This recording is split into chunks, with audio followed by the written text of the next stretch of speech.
Thank you for joining us. I'm Devin Feely in for Elizabeth Cook. We're just 12 days away from the primary election, and one of the key races is for the South Bay's congressional seat. Two of the candidates will be joining us in just a moment to talk about their campaigns. But first, here's your news headlines.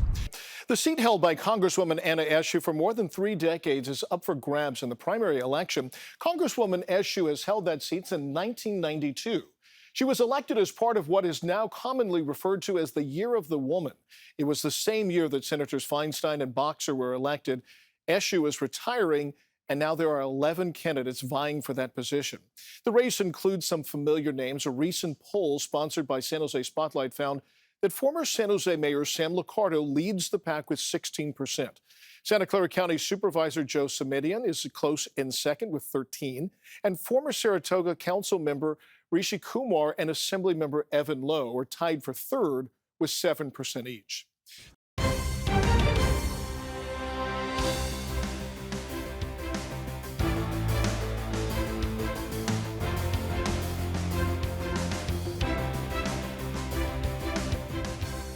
Joining me now is congressional candidate for the 16th District, Rishi Kumar. Mr. Kumar, we know that you have some big shoes to fill, and this is really the first time in decades that this seat has been open. We were talking a little bit before during the break.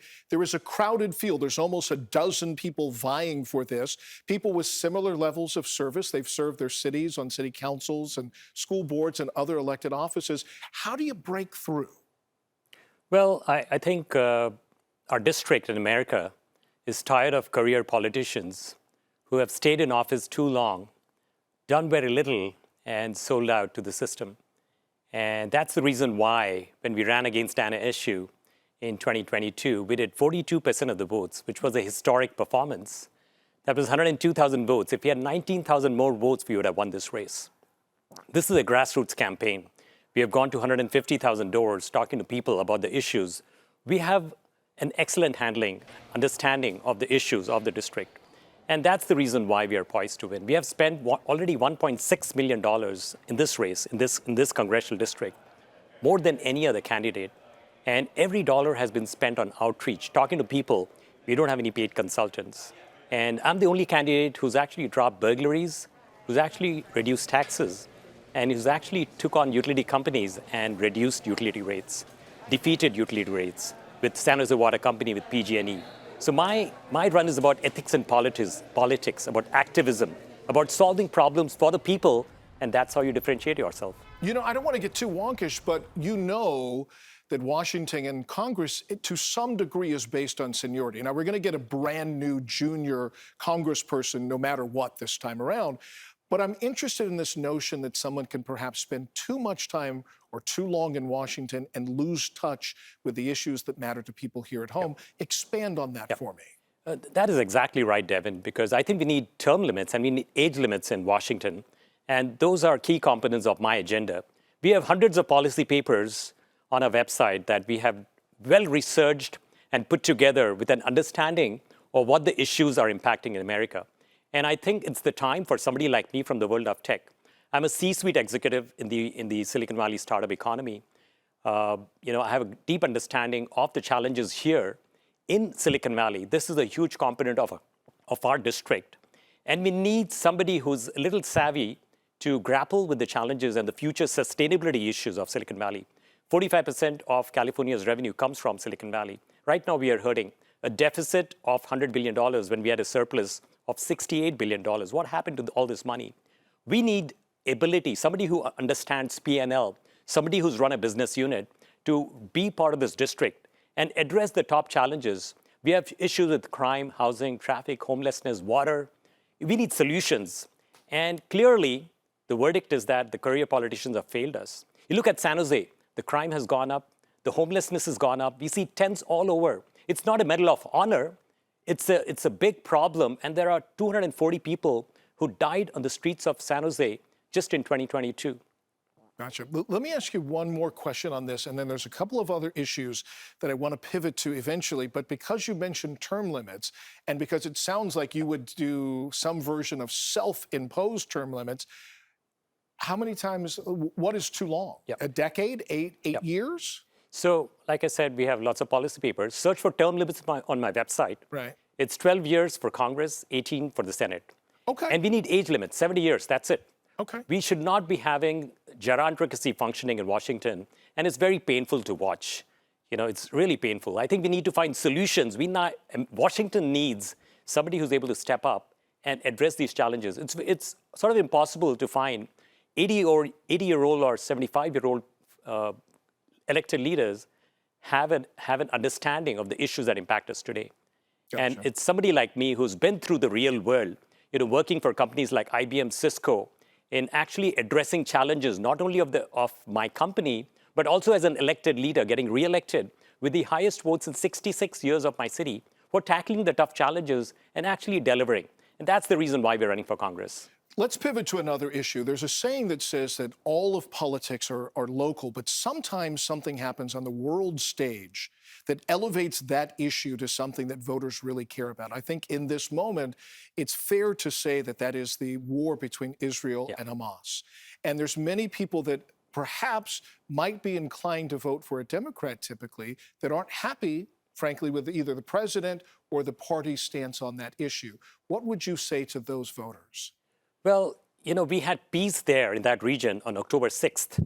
There was a ceasefire. It was broken on October 7th. And America, when we had 9/11 play out here, we walked into Afghanistan and then eventually Iraq. And 400,000 people died as a result of that. Terrorism has no place in our society. We need to crush it. And right now is the time to crush Hamas. And I'm glad our President Biden is with Israel in this fight. All right. Thank you so much. I could continue this conversation for another 20 minutes. I don't have that luxury of time, but thank you so much for joining us today. Rishi Kumar, one of the people that it's looking to replace Anna Eshoo in the 16th Congressional District. Good luck with your campaign, and thank you for joining us today. Thank you so much. It's a pleasure to be here. We are going to win. All right. Thank you. All right, still ahead, our coverage on the race for the Silicon Valley House seat continues. We're going to talk to Assemblymember Evan Lowe after the break.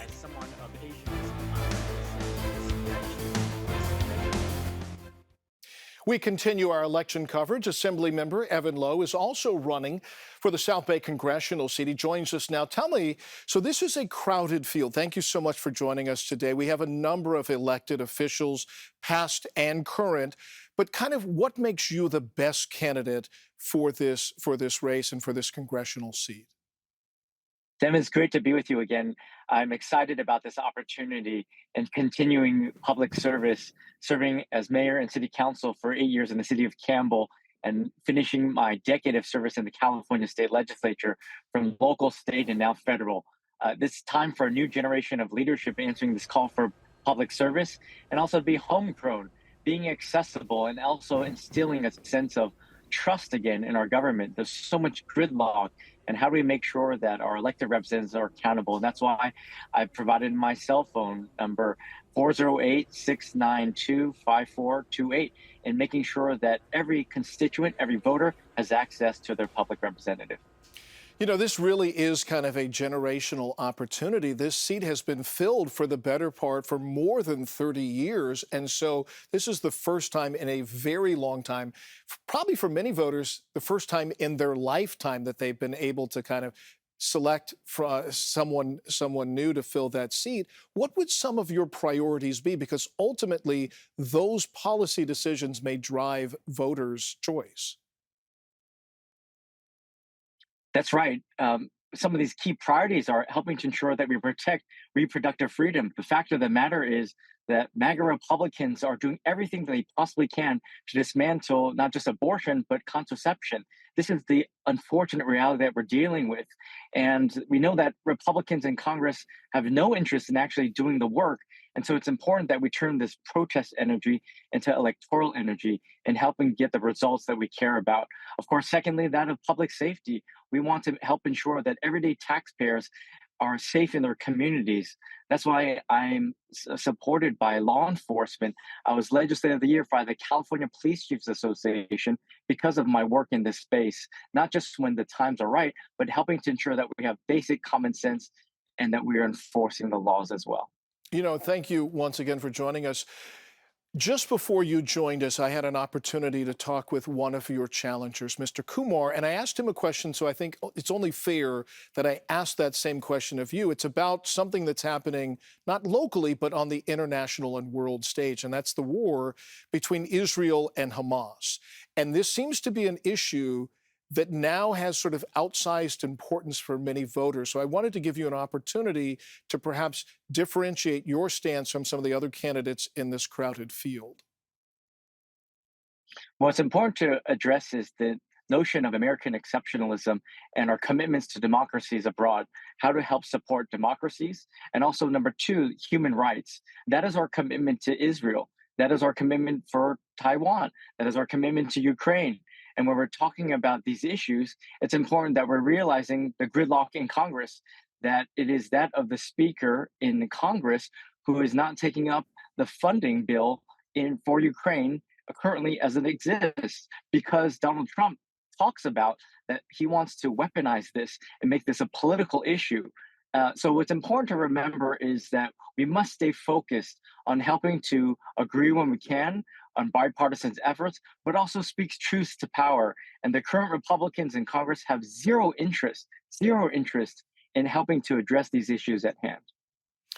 One quick follow-up question on that, if I may. But I think that some of the voters, some of the young voters that we hear from, or from the activists that we see in the streets sometimes, they would say, I think they would perhaps concede that Israel has every right to defend itself, but the concern on the other side of that scale is the collateral damage, the women and children and civilians that have been displaced or killed in that. So how do we find that appropriate balance between Israel's right to defend itself and minimizing the harm to people that are not active members of Hamas? That's right. Israel has a right to exist. There are still hostages at stake, and this needs to be a negotiated ceasefire. But until we are seeing the release of hostages, we cannot talk about the type of ceasefire.